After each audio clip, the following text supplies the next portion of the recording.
저희 교회의 7월은 다음 세대 사역으로 뜨거운 달이다라고 할 수 있겠습니다. 오늘은 7월의 세대 통합 예배고요. 물론 2부가 그렇지만 이에 여름 사역과 관련된 말씀을 좀 나누는 필요가 있겠습니다. 오른쪽에 보시는 현수막을 보시면 이번 여름 행사들이 보입니다. 먼저 어제였습니다. 안용주 목사님 모시고 다음 세대 부흥회를 가졌습니다. 그렇게 이제 여름 사역이 시작을 한 것이고요. 이번에는 연합으로 이루어집니다. 그래서 유아부와 초등부 같은 경우에 여름 성경학교를 갖게 되고, 그리고 청년부와 청소년부가 연합하여 수련회를 갖게 됩니다. 이렇게 이제 7월이 들어서면서 우리는 이 여름 사역에 대한 준비를 본격적으로 이제 하고 있습니다. 어제 같은 경우에 유아부 초등부 교사분들이 함께 모여서 자체 교사 강습회도 가졌고, 저희 청소년부와 청년부도 계속해서 회의를 해왔고, 오늘도 중요한 회의를 갖게 됩니다.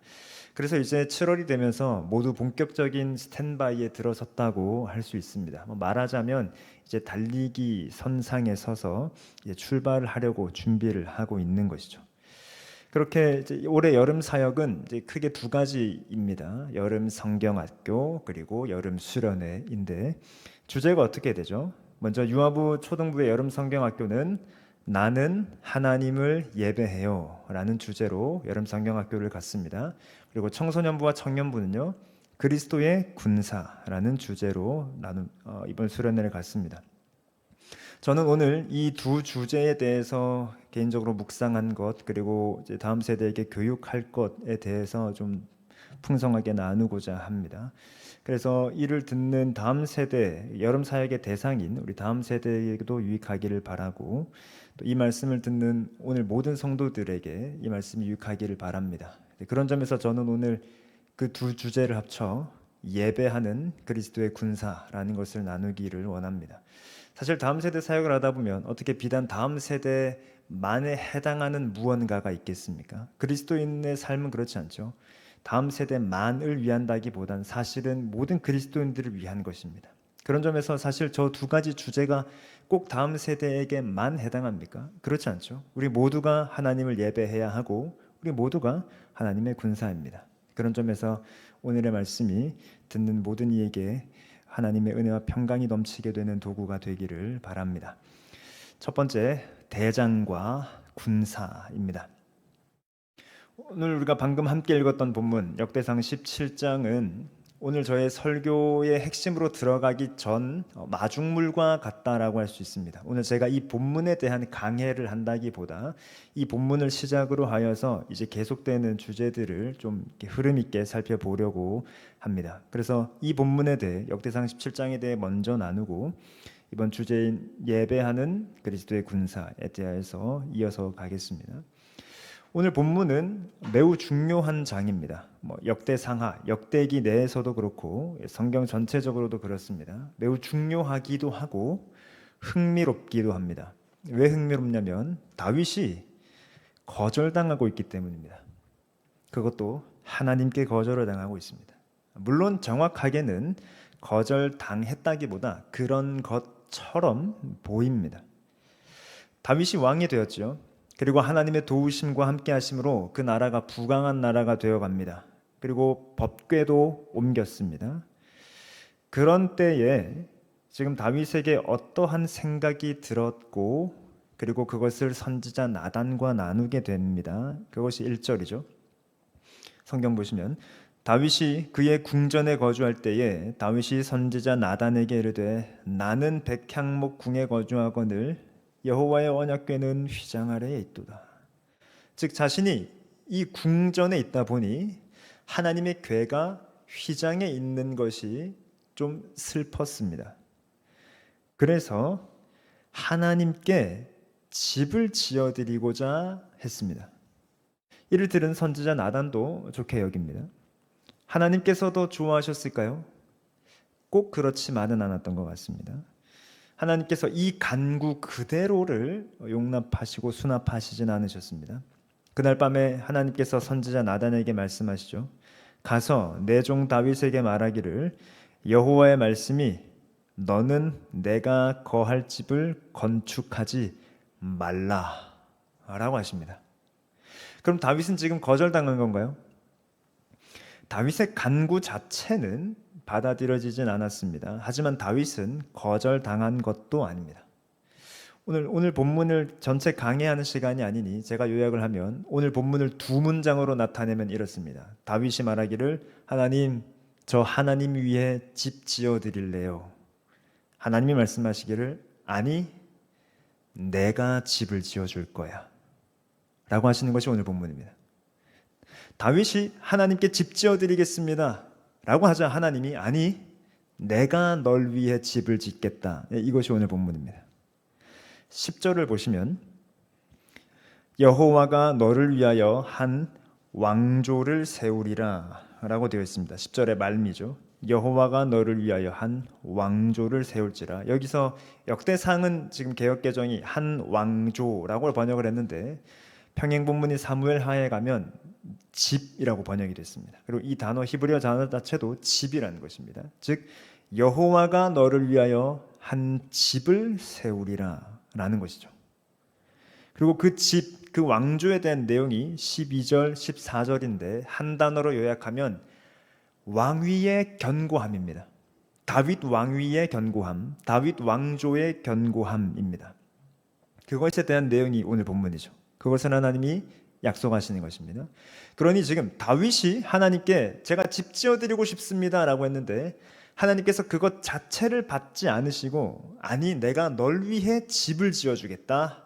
그래서 너의 왕위, 왕조가 견고하게 되겠다라고 말씀하시는 것입니다. 이거 오늘 본문입니다. 자, 그러면 정말로 다윗 그 자체, 그 다윗이라는 사람 자체의 왕위와 그 왕조가 영원히 견고했나요? 사실 그렇지 않죠. 우리는 그것이 그렇지 않다라는 것을 솔로몬 이후에도 보게 되고 그리고 지금의 이스라엘을 볼 때에도 꼭 그런 것만은 아니다라는 것을 알 수 있습니다. 즉 문자적으로 지금 이것이 적용된 것이 아님을 알 수 있죠. 그러면 궁극적으로 이것이 가리키는 바가 무엇입니까? 다윗의 자손 예수 그리스도의 나라입니다. 주님 지금 그것을 말씀하시는 것이죠. 다윗의 자손으로 오시는 예수 그리스도의 나라의 견고함, 영원한 견고함, 그것에 대해서 말씀하십니다. 그런 점에서 다윗은 지금 거절당한 것이 아닙니다. 하나님께서는 다윗의 청을 거절하신 것이 아닙니다. 하나님의 뜻과 하나님의 방법대로 일하시는 중입니다. 다윗은 이걸 이해했을까요? 예, 그렇습니다. 그래서 오늘 읽진 않았지만 16절 이하에 나타난 다윗의 기도를 보면 알 수 있는데 그 중에 25절만 보시겠습니다. 눈으로 성경 보시고 25절에서 27절을 다윗이 이렇게 말합니다. 나의 하나님이여 주께서 종을 위하여 왕조, 여기도 집입니다. 집을 세우실 것을 이미 듣게 하셨으므로 주의 종이 주 앞에서 이 기도로 간구할 마음이 생겼나이다. 여호와여 오직 주는 하나님이시라. 주께서 이 좋은 곳으로 주의 종에게 허락하시고 이제 주께서 종의 왕조의 복을 주사 주의 앞에 영원히 두시기를 기쁨하시나이다. 여호와여 주께서 복을 주셨사오니 이 복을 영원히 누리리이다 라고 합니다. 즉 다윗이 하나님의 뜻을 압니다. 물론 그것이 예수 그리스도냐 예수 그리스도다라는 것까지 알았느냐 우리가 그건 알 수 없지만 하나님께서 말씀하시는 바를 다윗이 지금 정확하게 압니다. 그래서 거기에 대한 감사를 드리고 있죠. 그게 17장입니다. 그러면 하나님께서 지금 다윗 왕조의 견고함을 약속하시는 게 17장입니다. 그러면 18장부터 무슨 내용이 나와야 될까요? 다윗 왕조가 정말로 견고해 가는 것을 성경이 기록해야 되겠죠. 예, 그래서 18장부터 20장까지 다윗이 어디로 가나 승리하는 장면이 기록됩니다. 그래서 다윗이 블레셋도 물리칩니다. 암몬도 물리칩니다. 아람도 물리칩니다. 지지를 않아요. 다윗의 왕조가, 다윗의 왕위가 견고하게 세워져 가고 있습니다. 자, 그럼 여기까지. 여기서 우리는 관계를 좀 명확하게 짚고 넘어가야 하겠습니다. 그러면 지금 하나님께서 다윗을 돕고 있는 겁니까? 다윗이 하나님을 돕고 있는 겁니까? 질문 좀 바꿔서 하나님이 다윗의 도구인가요? 다윗이 하나님의 도구인가요? 다윗이 하나님의 도구입니다. 그러니 하나님이 다윗을 돕고 있는 것이 아니라 다윗이 하나님의 도구로서 하나님을 돕고 있는 것입니다. 다윗 그 전쟁에 하나님이 지원해 주시는 것이 아니라 하나님의 전쟁에 다윗이 도구로 쓰임 받는 중입니다. 하나님의 나라가 이방 나라를 정복하며 확장해 갑니다. 이것이 하나님의 뜻입니다. 그 선봉장에 하나님은 지금 다윗이라는 한 나라 왕을 도구로 쓰시는 것입니다. 다윗이 자기 왕권을 위하여서 하나님이시라는 강력한 신의 도움을 받는 그림이 아니라는 것입니다. 그렇게 오해되면 이게 종교입니다. 그러나 그렇지 않죠. 즉 다윗은 왕이기 이전에 하나님의 도구입니다. 지금 하나님께서 대적들을 치시는 중이십니다. 하나님께서 하나님 나라를 확장해 가시는 중이십니다. 그 확장에, 그 전쟁에 다윗이라는 왕이 도구로 쓰임 받고 있다라는 것입니다. 즉 말하자면 다윗은 왕이기 전에 하나님의 군사입니다. 그런 점에서 이제 우리는 이것을 알아야죠. 우리는 하나님의 도구입니다. 우리는 반드시 이것을 알아야 합니다. 우리는 하나님의 도구입니다. 그러면 그리스도의 군사, 우리가 너무도 잘 아는 이 개념에 대한 이해를 명확하게 잡을 수 있습니다. 우리는 흔히 영적 전쟁이라는 표현도 하고 혹은 그런 얘기도 서로 축복처럼 합니다. 승리합시다. 혹은 승리하세요. 혹은 지금 청소년부 수련의 주제지만 그리스도의 군사, 이런 것들을 통해 우리가 뭔가 싸운다라는 것에 대한 이해가 그리스도인들에게 어느 정도 있습니다. 그런데 이 이해의 더 근본적인 이해가 무엇이라는 것입니까? 내 전투에 하나님을 끌어들이는 것이 아니라는 것입니다. 내 인생이라는, 내 삶이라는 이 치열함 속에 하나님을 끌어다 드리는 게 아니라는 것입니다. 하나님 나라 전투에 내가 참여하는 것입니다. 이 이해가 명확해야 됩니다. 나라는 삶에 하나님이라는 신을 끌어들였다. 이게 종교라니까요. 이게 종교입니다. 그래서 사람들은 이 종교가, 이 신이 얼마나 유용하느냐에 따라 내 종교를 선택합니다. 내 삶이 얼마나 더 효과적이고 효율적이게 이루어져 가느냐, 그래서 내 삶에 어떤 승리가 있느냐, 이게 종교라니까요. 내가 이 신에게 빌었더니 효력이 없어. 근데 저 신에게 빌었더니 효력이 있습니다. 돈이 잘 벌립니다. 직장이 잘 되고 사업이 잘 됩니다. 자녀들이 잘 됩니다. 그러면 이제 이 종교를 택하는, 그러니까 내 싸움에 이 신을 끌어오는 게 종교입니다. 우리 종교 아니잖아요. 비로소 압니다. 하나님의 나라 전쟁에 내가 참여하게 되었구나. 이게 그리스도의 군사입니다. 우리가 워낙 개인주의적이고 자기중심적이어서 하나님도 내 중심으로 이해합니다. 하나님, 내 싸움에, 내 치열한 전투에, 이 내 삶에 하나님 좀 힘써 주십시오. 하나님 세시다면서요, 강하시다면서요, 좀 도와주세요 라는 식입니다. 물론 우린 그렇게 기도할 수 있습니다. 우리 연약함을 하나님 앞에 내어놓고 주의 강하심을 의지할 수 있습니다. 그러나 인식이 명확해야 한다는 것이죠.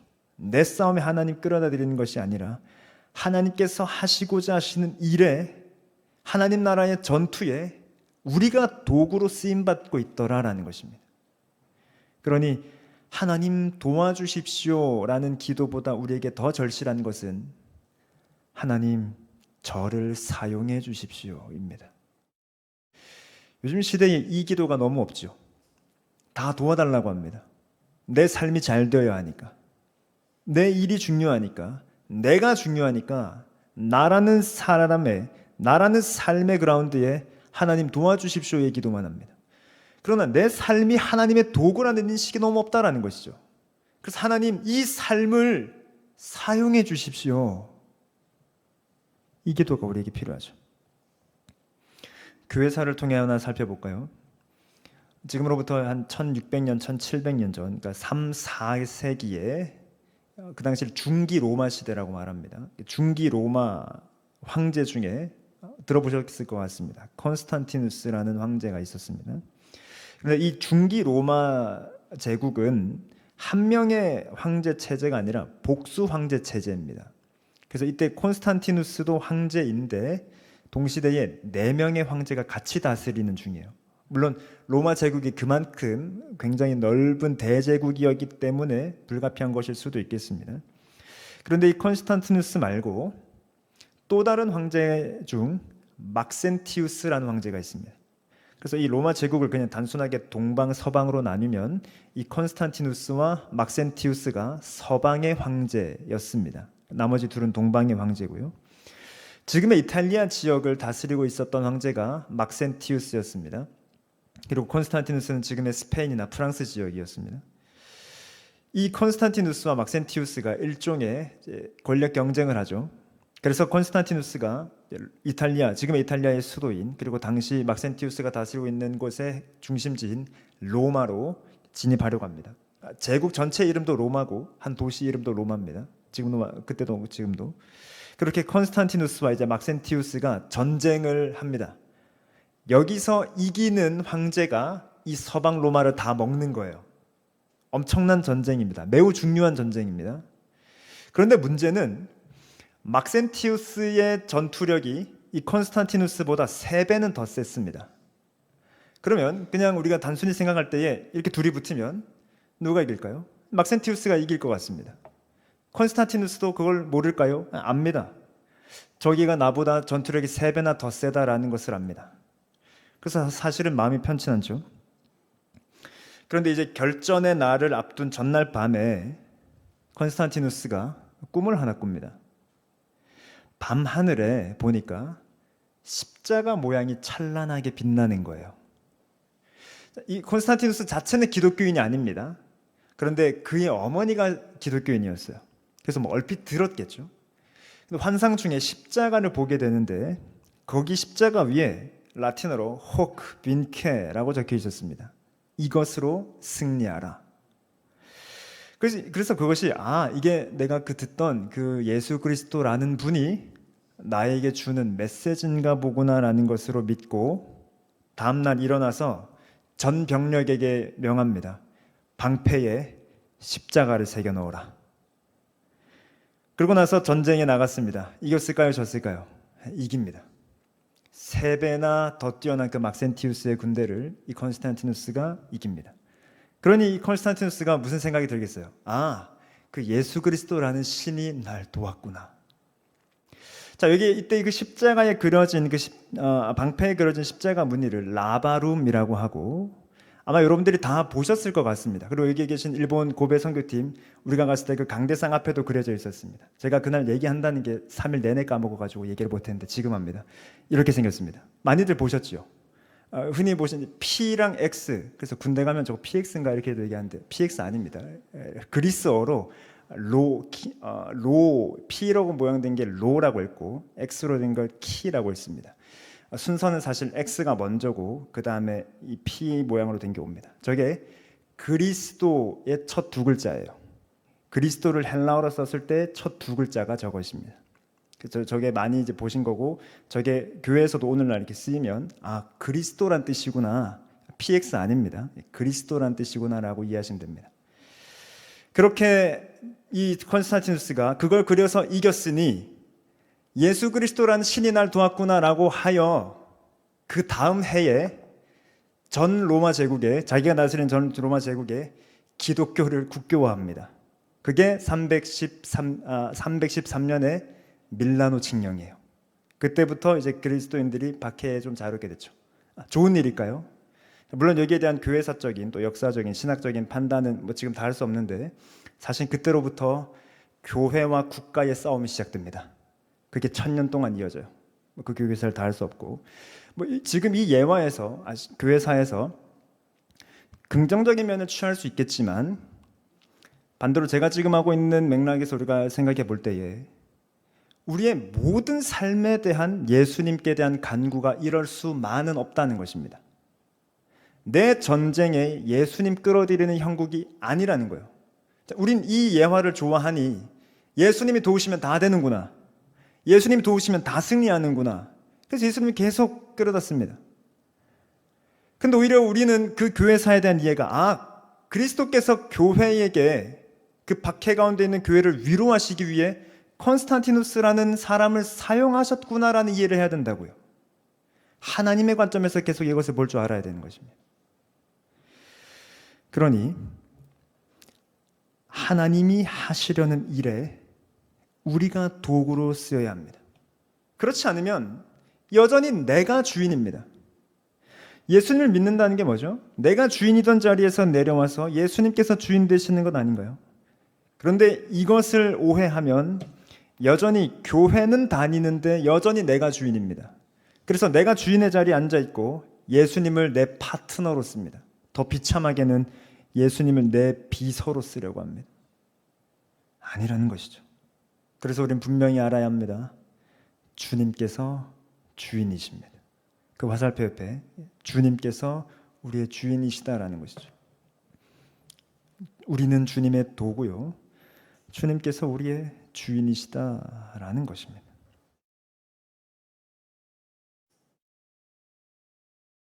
성경에서 그리스도인을 나타내는 여러 가지 은유가 있습니다. 제자이기도 하고, 자녀이기도 하고, 양이기도 합니다. 그 중에 하나가 군인이라는 것이죠. 우리는 그리스도의 군사입니다. 그런데 이 군인과 더불어서 신약에 와서는 좀 더 두드러지는 그리스도인에 대한 은유가 있습니다. 구약에서는 조금 희미했는데 이제 신약에 넘어와서 훨씬 더 두드러지는 이 그리스도인에 대한 은유가 바로 제자입니다. 그런 점에서 그리스도인이란 군인인 동시에 제자입니다. 즉 군인이란 제자입니다. 우리가 그리스도의 군사다라고 할 때 그것은 제자라는 것과 뗄래야 뗄 수 없습니다. 그러면 이 제자라는 것에서 종의 정체성이 더 강조되죠. 그러면 군인과 제자의 공통점이 뭘까요? 윗사람을 따른다라는 것입니다. 군인은 상관을 따릅니다. 제자는 스승을 따릅니다. 그래서 그 군사를 보면 대장이 어느 정도 보여야 됩니다. 그 대장의 지휘를 받고 있으니 그 군사를 보면 사실 대장이 보여야 됩니다. 그게 충성스러운 군사죠. 그 제자를 보면 그 스승이 보여야 됩니다. 그 스승을 따르고 있으니 그 제자를 볼 때 역시 그 스승의 그 제자다라는 것이 보여야 좋은 제자죠. 그러면 우리도 우리의 대장이시며 스승인 그리스도를 따르고 닮아야 되겠네요. 그러면 그리스도께서 무엇을 하셨죠? 그분은 고난받으셨습니다. 그렇기에 그리스도의 군사요 제자인 우리도 고난받아야 합니다. 이것은 예수님께서 이미 말씀하신 것이죠. 마태복음 10장 22절 이하에 이렇게 되어 있습니다. 또 너희가, 제자들입니다, 너희가 내 이름으로 말미암아 모든 사람에게 미움을 받을 것이나 끝까지 견디는 자는 구원을 얻으리라. 제자가 그 선생 같고 종이 그 상전 같으면 조카도다. 몸은 죽여도 영혼은 능히 죽이지 못하는 자들을 두려워하지 말고 오직 몸과 영혼을 능히 지옥에 멸하실 수 있는 이를 두려워하라. 자기 목숨을 얻는 자는 잃을 것이요 나를 위하여 자기 목숨을 잃는 자는 얻으리라. 지금 이 말씀을 하시는 스승이요 대장 되신 예수님께서 뭘 말씀하시는 것입니까? 너희 미움받을 거야. 그래서 목숨을 잃을 수도 있어 라고 말씀하시는 것입니다. 근데 제자가 그 선생 같다라고 하죠. 그러면 그 선생이신 예수님께서 미움받고 죽임당하셨다는 말인가요? 그렇죠. 그렇습니다. 그래서 요한복음 15장에서 예수님 이렇게 말씀하십니다. 세상이 너희를 미워하면 너희보다 먼저 나를 미워한 줄을 알라. 너희가 세상에 속하였으면 세상이 자기의 것을 사랑할 텐데 너희는 세상에 속한 자가 아니요 도리어 내가 너희를 세상에서 택하였기 때문에 세상이 너희를 미워한다. 내가 너희에게 종이 주인보다 더 크지 못하다 한 말을 기억하라. 사람들이 나를 박해하였은즉 너희도 박해할 것이요 라고 말씀하십니다. 즉 종이 주인보다 크지 않습니다. 그러면 종이 받는 박해가 크다는 것입니까? 주인이 받는 박해가 크다는 것입니까? 주인이요. 제자보다 그 스승이 더 큽니다. 그래서 스승이요 주인이요 대장이신 그리스도께서 더 큰 미움과 더 큰 핍박과 죽음을 당하셨습니다. 그런데 그리스도께서 너희가 내게 속하였으니 너희도 미움받고 죽임을 당할 것이다 라고 말씀하시는 것입니다. 그래서 예수님의 제자요 군사인 바울 역시 후배 목회자인 디모데에게 이렇게 권면합니다. 디모데후서 2장 3절이고 이것이 청소년부, 청년부 수련의 주제입니다. 함께 읽습니다. 너는 그리스도 예수의 좋은 병사로 나와 함께 고난을 받으라 라고 말합니다. 예수님의 병사는 고난받는 자입니다. 정리를 하자면 우리는 주님의 도구입니다. 도구로서의 군사입니다. 그리고 군사는 곧 제자입니다. 그런 점에서 군사요 제자인 우리는 상관이요 스승이신 예수 그리스도를 따릅니다. 그런데 그리스도께서 가신 길이 고난입니다. 그래서 우리가 그 길을 갑니다. 즉 우리가 군사라는 것은 그리스도와 함께 고난을 받는다라는 뜻입니다. 근데 우리가 그리스도의 군사라고 할 때에 자연스럽게 떠올리는 것은 승리입니다. 예, 그리스도의 군사는 승리합니다. 그리스도께서 승리하셨기에 교회도 승리합니다. 그런데 고난이라니요. 성경의 제자인 우리는 삶을 이해하는 패러다임 자체가 바뀌어야 합니다. 승리하는 삶이란 한편 고난받는 삶입니다. 그래서 고난이 승리입니다. 우리는 이 이해가 있어야 합니다. 우리는 고난이 패배라 여깁니다. 고난이 위기라 여깁니다. 아닙니다. 성경은 고난이 승리다라고 말합니다. 시간상 찾지는 않겠는데 에베소서 6장은 이렇게 말합니다. 하나님의 전신갑주를 입으라 라고 말하죠. 그래서 투구에서부터 발끝까지 하나님의 것으로 착용하도록 하지 않습니까? 자, 이게 무슨 말이죠? 너 누구 편이냐라는 것입니다. 한국 군복을 입고 있으면 한국군입니다. 북한 군복을 입고 있으면 북한군입니다. 일본 군복을 입고 있으면 일본군입니다. 그 군복이 곧 그 군사가 어디 속했는지를 알게 합니다. 근데 하나님의 전신갑주를 입으래요. 그럼 어느 편입니까? 하나님 편입니다. 하나님 나라 군사라는 것입니다. 그때에 하나님 편에 섰다라는 증거가 고난이라고요. 그 고난이 내가 그리스도의 군사구나라고 하는 증거입니다. 대신 여기에 반드시 전제되는 것이 있습니다. 이 고난은 영광의 승리를 담고 있습니다. 이 고난은 영광의 승리를 향한 고난입니다. 이 고난은 영광의 승리를 위한 고난입니다. 고난은 고난 자체로 끝나지 않습니다. 이 고난과 승리가 반드시 연결되어 있죠. 그래서 베드로전서 3장은 이렇게 말합니다. 4장 오히려 너희가 그리스도의 고난에 참여하는 것으로 즐거워하라. 왜요? 이는 그의 영광을 나타내실 때에 너희로 즐거워하고 기뻐하게 하려 함이라. 너희가 그리스도의 이름으로 치욕을 당하면 복 있는 자로다. 하나님의 영 곧 영광의 영이 너희 위에 계심이라. 고난을 받으면 즐거워하려. 왜요? 영광이 있기 때문입니다. 그리스도인으로서의 고난은 반드시 영광의 승리를 내포합니다. 그러니 내가 그리스도인으로서 고난받는다. 그것은 곧 영광의 승리가 주어진다라고 하는 증거요 약속입니다. 대신에 고난이라고 할 때 사실 이 고난에 대해서도 다 말하면 좋은데 그럴 수 없으니 이런 것은 아니다라는 것을 지금 13, 14절 다음 절인 15, 16절은 이렇게 말합니다. 자, 이런 고난 아닙니다. 너희 중에 누구든지 살인이나 도둑질이나 악행이나 남의 일을 간섭하는 자로 고난을 받지 말려니와 만일 그리스도인으로 고난을 받으면 부끄러워하지 말고 도리어 그 이름으로 하나님께 영광을 돌리라. 무슨 말입니까? 내가 잘못한 거 말고요. 내가 도둑질해서 사람들한테 욕먹는데 그렇게 핍박받고 박해받는 그런 고난 말고요. 내가 남의 일에 간섭하는 것으로 받는 고난 말고요. 즉 우리가 잘못해서 교회가 욕먹는 그런 고난 말고요. 그리스도인이어서 받는 고난이요. 진리를 따르기 때문에 수반되는 고난이요. 진리를 따르고자 할 때에 오는 핍박, 경건하게 살고자 할 때에 겪는 고민과 갈등, 그 모든 것이 우리가 그리스도의 제자요 군사라는 증거입니다.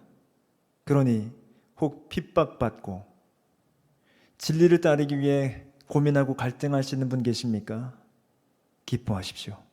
영광의 승리가 여러분의 것입니다. 둘째, 훈련받는 군사입니다. 그리고 실전에 능한 군사. 군사라는 것은 훈련을 전제합니다. 훈련받지 않는 군사는 없습니다. 군인이 입대를 하면 반드시 훈련소에 갑니다. 그리고 주특기를 받으면 주특기를 위한 훈련을 받기도 합니다. 그렇게 자신이 복무하게 될 부대로 배치를 받으면 거기서도 훈련은 계속됩니다. 자, 그러면 군사인 그리스도인에게 훈련은 무엇일까요? 여러 가지가 있겠는데 오늘 한 가지만 나누려고 합니다. A. 예배는 훈련입니다. 제가 지금 여기서 예배라는 표현을 무엇의 의미로 쓰냐면 공적 예배, 공예배를 포함한 기도회 등의 이런 제의적 예배를 뜻하는 것으로 제가 사용하겠습니다. 그러니까 성도들이 이렇게 같이 모여서 말씀 듣고 찬양하고 기도하는 이런 자리들을 제가 그냥 예배라고만 여기서 좀 한정적으로 규정 짓겠습니다. 그리고 오해하지 마시기 바랍니다. 예배는 사실 그리스도인에게 있어서 단지 훈련은 아니죠. 사실 예배란 그리스도인에게 있어서 본질적인 정체성이고 삶의 목적입니다. 그런데 제가 지금 부분적으로 강조하는 것입니다. 그런 제의적인 예배, 우리가 같이 모여서 드리는 이런 식의 예배가 그리스도인다운 삶, 군사로서의 그리스도인의 삶을 훈련시키는 방편이 되기도 한다라는 얘기를 하는 것입니다. 이 예배의 방향성은 사실은 로마서 12장에 있습니다. 로마서 12장 1절이죠. 우리가 너무 잘 아는 구절인데 이것이 여름 성경학교 주제입니다. 같이 읽어보겠습니다. 그러므로 형제들아 내가 하나님의 모든 자비하심으로 너희를 권하노니 너희 몸을 하나님이 기뻐하시는 거룩한 산 제물로 드리라. 이는 너희가 드릴 영적 예배니라. 너희는 이 세대를 본받지 말고 오직 마음을 새롭게 함으로 변화를 받아 하나님의 선하시고 기뻐하시고 온전하신 뜻이 무엇인지 분별하도록 하라. 우리 삶 전체가 영적 예배로 드려져야 합니다. 하나님께 드리는 것. 그래서 세대를 본받지 않는 것, 마음을 새롭게 받아 변화받는 것, 그래서 하나님의 뜻을 분별하는 것. 그것이 우리 삶의 영적 예배입니다. 자, 그러면 이 삶을 어디서 훈련받을 수 있습니까? 이 예배요.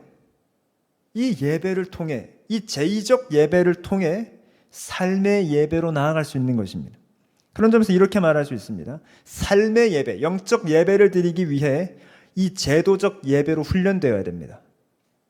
흩어져서 예배하기 위해 우린 모여서 예배해야 됩니다. 여기서 말씀을 듣는 것으로 나아가서 말씀대로 살 수 있습니다. 여기서 모여 기도함으로 나가서 믿음으로 살 수 있습니다. 여기서 찬양함으로 나가서도 찬양하는 삶을 살 수 있습니다. 여기가 일종의 훈련터입니다. 여기서 예배하는 법을 배우지 못하면 절대로 나가서 예배할 수 없습니다. 여기서 마음을 새롭게 함을 받지 못하면 나가서 할 수 없습니다. 여기서 하나님의 뜻이 무엇인지를 배우지 못하면 나가서 분별할 수 없습니다. 여기는 훈련터입니다. 그럼 이제 더 나아가 이것까지 짚을 수 있겠습니다. 우리는 신앙생활을 교회당 안에서만 하나요? 그렇지 않죠. 교회를 나가서도 우리는 신앙생활을 합니다. 일종의 생활신앙이죠. 그래서 개인적으로 말씀을 읽고 묵상합니다. 기도합니다. 찬양을 듣습니다. 어려운 이들을 돕습니다. 선하게 삽니다. 그래서 일상의 선교사로 살아갑니다. 제가 이 모든 것을 경건이라고 표현해 보겠습니다. 그런 점에서 이렇게 말할 수 있습니다. 경건은 실존입니다.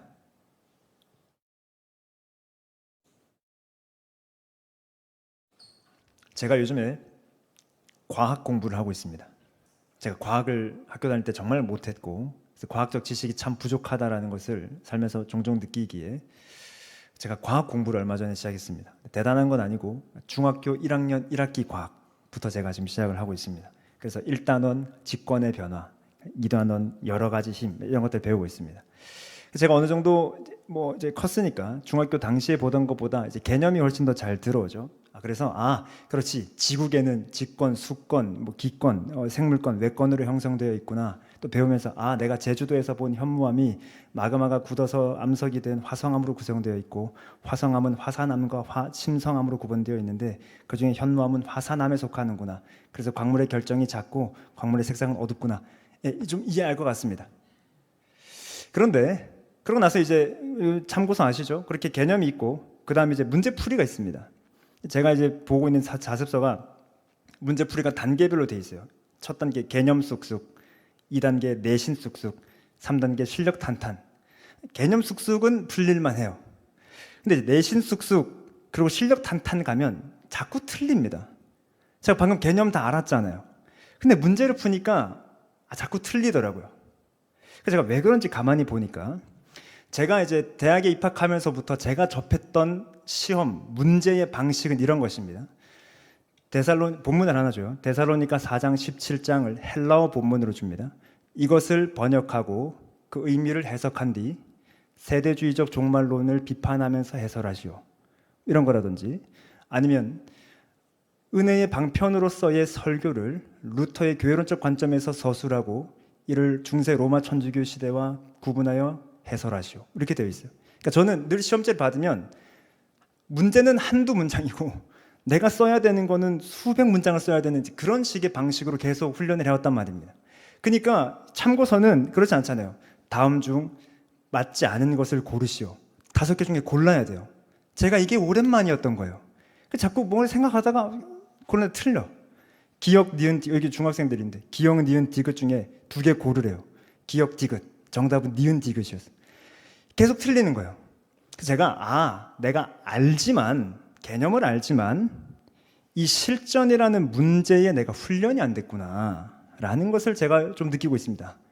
과학을 배우려 했다가 지금 인문학을 배우고 있습니다. 제가 지금 여기서 우리가 알 수 있는 것이 뭐죠?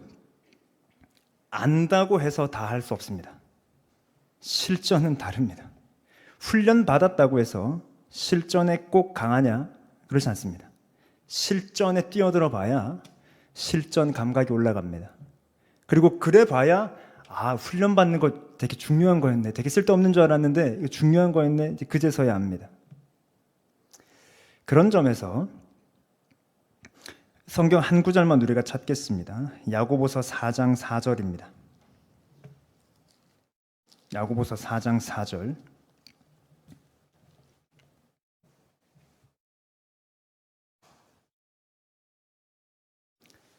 신약성경 375페이지에 있습니다. 이 이하의 말씀을 볼 텐데 눈으로 따라오시기 바랍니다. 야고보서 4장 4절입니다. 제가 읽습니다. 가늠한 여인들아, 세상과 벗된 것이 하나님과 원수됨을 알지 못하느냐? 그런즉 누구든지 세상과 벗이 되고자 하는 자는 스스로 하나님과 원수되는 것이니라.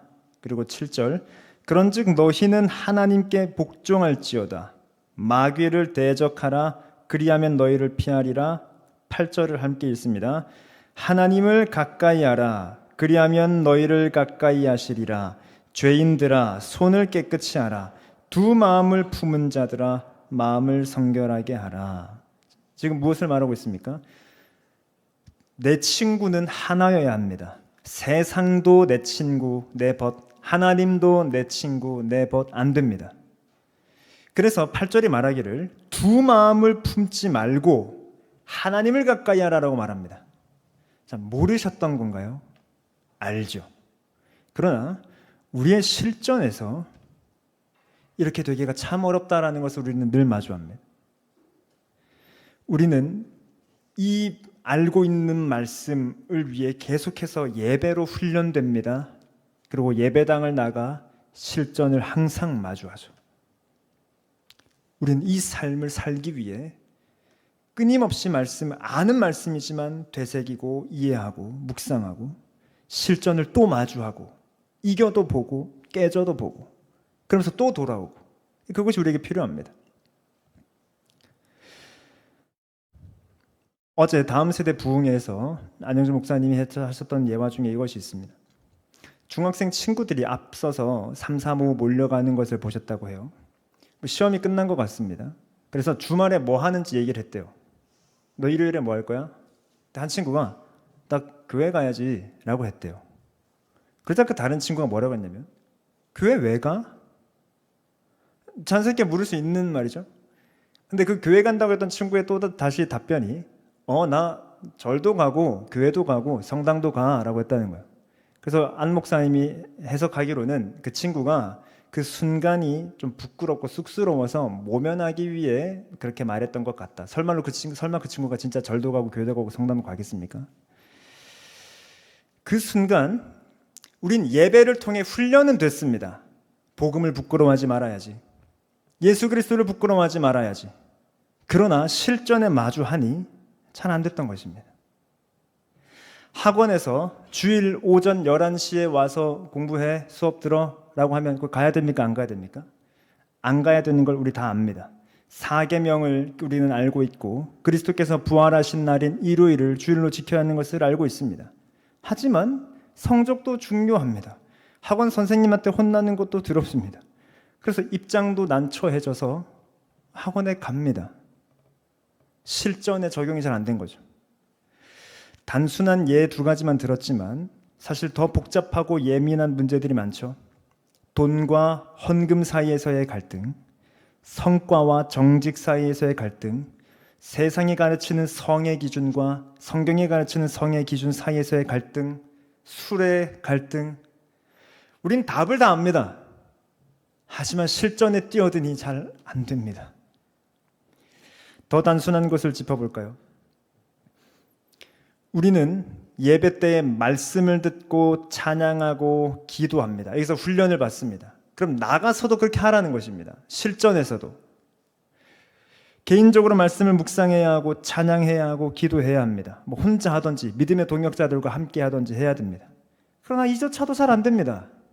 1년에 성경 일독도 힘듭니다. 1년이 아니라 몇 년이 지나도 성경을 처음부터 끝까지 읽지를 못합니다. 큐티책 구매는 했는데 못한 날이 훨씬 더 많습니다. 하루에 15분, 20분 진지하게 기도하는 것도 힘듭니다. 경건하다고 할 수 있나요? 경건한 실전에 능한 그리스도인이라 할 수 있나요? 사랑하는 성도 여러분, 경건해야 합니다. 왜죠? 이 말씀 때문입니다. 베드로후서 3장 이로 말미암아 그때의 세상은 물이 넘침으로 멸망하였으되 이제 하늘과 땅은 그 동일한 말씀으로 불사르기 위하여 보호하신 바 되어 경건하지 아니한 사람들의 심판과 멸망의 날까지 보존하여 두신 것이니라. 무슨 말입니까? 창세기 6장에서 하나님은 그 경건하지 않은 자들을 물로 심판하셨습니다. 그런데 이제 주님께서는 경건하지 않은 자들을 위해 불로 심판하시기 위하여서 기다리시고 계신 중입니다.